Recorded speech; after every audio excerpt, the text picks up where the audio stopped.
தாவேகா ஒரு மறைமுக அழைப்பு தான். அது எங்களுக்கு பாஜக தான் பிரச்சனை, மற்ற கட்சி பிரச்சனை இல்லை. ஆனா அந்த அதிகாரத்தில் பங்குன்றதை அவங்க சொல்லிட்டே இருக்கிறாங்க. மற்ற எல்லா கட்சிகளும் கூட்டணி ஆட்சி அப்படின்னு அமித்ஷா அன்றைக்கு சொன்னது, அதுக்கப்புறம் நமக்கு கருத்து தெரியல. இதுல தம்பிதுரை அவர்களோட பேச்சை நீங்க எப்படி ரீட் பண்றீங்க? முதல்ல விஜயன், கூட்டணி ஆட்சின்றது ஒன்று கெட்ட வார்த்தை கிடையாது. அது ஒன்றும் கெட்ட வார்த்தை கிடையாது, தப்பான வார்த்தையும் கிடையாது. என்ன சொல்ல போனால், ஒரு முழுமையான ஜனநாயகம் ஒரு அரசு ஒரு மாநிலத்தில் நாட்டில் இருக்குன்னா அது கூட்டணி ஆட்சியாக தான் இருக்கணும். நீங்கள் ஓட்டு கேட்கும்போது 900 கட்சியை சேர்த்துக்கிட்டு தான் போய் நீங்கள் ஓட்டு கேட்குறீங்க. எல்லாருமே எம்ஜிஆர்லேருந்து கலைஞர்லேருந்து ஜெயலலிதாலேருந்து எடப்பாடிலேருந்து ஸ்டாலின் வரைக்கும் மோடி உட்பட எல்லாருமே கூட்டணி கட்சிகளோட தான் போய் நீங்கள் ஓட்டு கேட்குறீங்க. தனியாக நின்று யாரும் கேட்கல. அதில் குறைஞ்சபட்சம் உங்களுக்கு கவர்மெண்ட் ஃபார்ம் பண்ணுறீங்கன்னா போட்டி போட்ட கட்சிகளுக்காக அமைச்சரவையில் இடம் கொடுக்க வேண்டும் என்பது என்னை பொறுத்தவரையில் ஒரு முழுமையடைந்த ஜனநாயகம், ரெப்ரஸன்டேட்டிவ் டெமோக்ரஸின்றது.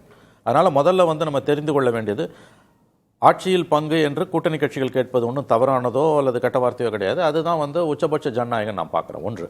ரெண்டாவது இப்போ நீங்கள் பார்த்தீங்கன்னா தம்பிதுரை அவர்களுடைய பேச்சு அவங்க கட்சியில் இருக்க மற்றவர்கள் பேச்சுக்கு முரண்பாடாக இருக்குது. சமீபத்தில் ஆர்பி உதயகுமார் விஜய்க்கு அழைப்பு விடும்போது பவன் கல்யாண் மாடல் வாங்கன்றாரு. எப்படி சொல்வார் அதை? இது என்ன பேச்சு இது? அது துணை முதல்வர் வரைக்கும் போய் பவன் கல்யாண் மாடல்னா என்னங்க? பவன் கல்யாண் மாடல்னா கூட்டணி ஆட்சி. வெளிப்படையாக சொன்னது இது. அப்போ எல்லாம் அமைதியாக தானே இருந்தாங்க. உதயகுமார், ஆர்பி உதயகுமார் முன்னாள் அமைச்சர், தம்பித்துறை சீனியர் மோஸ்ட் லீடரு. இப்போ திடீர்னு 19 ரூபா மரபு இல்லைன்னா மரபுகள் உடைக்கப்பட வேண்டும். அதனால தானே அவங்க தலைவர்களுக்கு புரட்சி தலைவன் பேர். மரபுனா ஒன்றும் உடைக்க கூடாதுன்னு அவசியம் கிடையாது. இல்லை, இதில் எதுவுமே தப்பு ரைட்டுன்னு எதுவும் கிடையாது. ஏன் இதை இப்போ அவர் சொல்கிறார்? ஏன் சொல்கிறாருன்னா அது பிஜேபிக்கான மெசேஜ். இன்னைக்கு அமைச்சரவை இலாக்காக்கள் ஒதுக்கீட்டில் பீகாரில் என்ன நடந்ததுன்னு கேள்விப்பட்டிருப்பீங்க. 20 ஆண்டுகளாக முதலமைச்சராகவும் உள்துறை இலாக்காவை கையில் வைத்திருந்த நிதிஷ்குமாரிடமிருந்து உள்துறை இலாக்கா பறிக்கப்பட்டிருக்கிறது. பீகாரில் இன்னைக்கு பிஜேபியை சார்ந்த, அவருடைய பெயர் எனக்கு மறந்து விட்டது, அவர் தான் அங்கே இருக்கிறதுல senior most leader, Samrat Chowdhury அவர்களுக்கு உள்துறை இலாக்கா ஒதுக்கப்பட்டிருக்கிறது. எவ்வளோ பெரிய டெவலப்மெண்ட், பல்ல பிடிங்கிட்டாங்க. ஏன்னா மாநிலங்களில் கூட்டணி ஆட்சியில் உள்துறையை கையில் வைத்திருப்பதான் பிரதான கட்சிக்கான ஒரு அதிகாரத்தோட உச்சபட்சம் நம்ம சொல்லலாம். இப்போ பிஜேபியோட அதிமுக போதுன்னா, ஒருவேளை இங்கே ஆட்சி மாற்றம் ஏற்பட்டால் நமக்கு தெரியாது, கண்டிப்பாக அது கூட்டணி ஆட்சியாகத்தான் இருக்கும். நான் அப்படி தான் நம்புகிறேன். அதிமுகவால் பிஜேபியை தடுக்க முடியாது. உங்கள் அமைச்சர்கள் பவன் கல்யாண் மாடல்லாம் பேசுகிறாங்கன்னா என்ன அர்த்தம்? ஆகவே தடுக்கவே தம்பித்துறை தன் கட்சிக்காரங்களுக்கு சொல்கிறாரு கூட்டணி ஆட்சிலாம் வராது அப்படின்னு, பிஜேபிக்கும் சேர்த்து சொல்கிறாரு. அவங்களே பேசிக்கிறாங்க. ஆட்சின்னா அதை நாங்க வேற எந்த கட்சிக்கும் விட்டு தர முடியாது. அந்த கட்டத்தை அவங்க தாண்டிட்டாங்க. எனக்கு தெரிந்து ஒருவேளை அவங்க ஒரு மெகா அலையன்ஸை ஃபார்ம் பண்ணி, ஏன்னா இந்த ஆண்டு 25 ஏப்ரல் 11 அவர்கள் அமித்ஷா அவர்கள் அதிமுக பாஜக கூட்டணி அறிவித்த பிறகு ஒரு கட்சி கூட அவங்க கிட்ட சேரலை. இன்னமும் இருந்தவங்களும் வெளியில போயிருக்காங்க. ஓபிஎஸ் போயிட்டாரு, டிடிவி போயிட்டாரு. வெளியில போய் டிமாண்ட் தான் வைக்கிறாங்க. ஆனால் யாருமே புதுசா உள்ள வரல.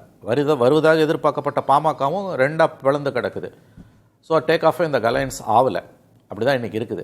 ஓகே, பட் வரும் நாட்களில் அது சரியாகலாம், நான் ஒத்துக்கிறேன். இப்போ ஜனவரி வாக்கில் கண்டிப்பாக அவங்க ஃபோக்கஸ்டாக வருவாங்க. ஏன்னா திமுகவுக்கு எதிரான ஒரு அலையன்ஸை கட்டுறதில் அவங்க அதிமுகவும் பிஜேபியும் அதிக கவனம் செலுத்துவாங்க. ஒரு மெகா அலையன்ஸை ஏடிஎம்கே ஃபார்ம் பண்ணுறதுக்கு பிஜேபியோட சேர்த்து வாய்ப்பு இருக்குது, நான் மறுக்கவில்லை. ஆனால் இந்த மெசேஜ் இருக்குது பாருங்கள், இது அரசியல் பங்கு இல்லை, மரபு இல்லைன்றதெல்லாம் தங்களை தாங்களே அவர்கள் ஏமாற்றிக் கொள்கிறார்கள். இந்த முறை ஒருவேளை அதிமுக கூட்டணி வெற்றி பெற்று ஆட்சி அமைத்தால் நிச்சயமாக அது கூட்டணி ஆட்சியாகத்தான் இருக்கும், மெஜாரிட்டி இருந்தாலும் இல்லாட்டியும். பிஜேபி சொல்றதுன்னா ஆங்கிலத்தில் சொல்லலாம், they will extricate their pound of flesh. அதுக்கு அதிமுகவும் தயார், அதை வெளியில சொல்ல மாட்டாங்க. உள்ளுக்குள்ள தயாரா தான் இருக்கு, கண்டிப்பா தயாரா தான் இருப்பாங்க. ஏங்க ஒரு மந்திரி பவன் கல்யாண் மாடல்னு சொல்லும்போது ஜெயலலிதா பீரியட்ல அந்த மாதிரி சொல்லி அதை நடவடிக்கை எடுத்திருப்பாங்க. ஏன் எடப்பாடி பழனிசாமி அவரிடமிருந்து எதிர்வினை வரல? சாதாரண வார்த்தையாது ஏங்க, எவ்வளோ பெரிய இஷ்யூங்க அது, கொள்கை முடிவுங்க அது. இப்போ கூட்டணி ஆட்சி இல்லை, எங்கள் ஆட்சி தான் சொல்றதுல எந்த விதமான புதுசும் இல்லை, ஆச்சரியம் இல்லை. ஏன்னா அது கன்சிஸ்டன்ட் ஸ்டாண்ட். ஆமா. ஆனால் அதுக்கு நேர் எதிராக ஒருத்தர் சொல்றாரு பவன் கல்யாண் மாடல்ன்றது எவ்வளோ பெரிய வார்த்தை, டெபுட்டி சிஎம் வரைக்கும் போகுது. அப்போ அது அமைதியாக இருக்காரு எடப்பாடி பழனிசாமி எதிர்கட்சி தலைவர் அவர்கள், கட்சி முக்கியஸ்தர்கள். இன்னைக்கு பேசுகிற தம்பித்துறை அன்னைக்கு எங்கே போயிருந்தாரு? ஒருவேளை தாவேகாவோடு ஆட்சி அதிகாரத்தை பகிர்ந்துக்கிறதுல எங்களுக்கு சிக்கல் இல்லை, பாஜகவோடு பகிர்ந்து கொண்டால் அது திமுகவுக்கு அட்வான்டேஜ் நினைப்பாங்களா? இருக்கலாம். ஆனா நீங்க உங்களோட கூட்டணியில் இருக்கும்போது இப்ப இந்த எலெக்ஷன்ல அதிமுக பாஜக கூட்டணி தொடரும், அது உடையறதுக்கு வாய்ப்பே இல்லை. ஆங்கிலத்தில் சொன்னா they have to swim together or sink together, அவ்வளவுதான். ஒன்னா நீந்தணும் இல்லை மூழ்கணும். அதனால இந்த மெசேஜ் அவர் பாஜக சொல்றாரு, தன்னைத்தானே தம்பித்துறை ஏமாற்றி கொண்டு கட்சிக்காரர்களையும் ஏமாற்றுகிறார். அப்படிதான் பாக்குறீங்க? அப்படிதான் நான் பாக்குறேன். ஏன் இதை இதுதாங்க எங்க ஸ்டாண்டு, எங்களெல்லாம் வெளியில இருந்து மிரட்டெல்லாம் முடியாது, டிமாண்ட் எல்லாம் வைக்க முடியாது, உங்களுக்கு வேற ஆப்ஷன் கிடையாது, எங்கள்கிட்ட வரணும்னா இது அப்படின்னு நீங்க எடுத்துக்கலாம். ஏங்க நான் கேட்குறேங்க, பிப்ரவரி மாதம் எஸ்டிபிஐ மாநாட்டில் பேசக்கூடிய நம்முடைய எடப்பாடி பழனிசாமி அவர்கள் 26 முல்ல 31 36 41 46 வந்தால் கூட பிஜேபியோட கூட்டணி இல்லை என்றார். 2 மாதத்தில் அந்த ஸ்டாண்டு மாறி அவர் பிஜேபி அலையன்ஸ்க்கு போகிறார். அப்பயே உங்களோட நம்பகத்தன்மை போகுது. அப்பயே உங்களால் பிஜேபியோட அழுத்தத்தை தாங்க முடியல. பிஜேபியோட அழுத்தத்தை தாங்காமல் கூட்டணிக்கு போன நீங்கள், ஒருவேளை நீங்கள் வெற்றி பெற்றால், உங்கள் அணி வெற்றி பெற்றால், அப்போ எப்படி அந்த ப்ரெஷரை தாங்குவீங்க? கூட்டணி ஆட்சி இல்லைன்ற ப்ரெஷர் எப்படி, கூட்டணி ஆட்சி வேண்டும் என்ற பிஜேபியோட ப்ரெஷர் எப்படி நீங்க தாங்குவீங்க? ஒருவேளை பெரும்பான்மைக்கான நம்பர்ஸ் இவங்கள்ட்ட இருந்தாலும் கூட நெருக்கடி இருக்குன்றீங்க. அப்சல்யூட்லி.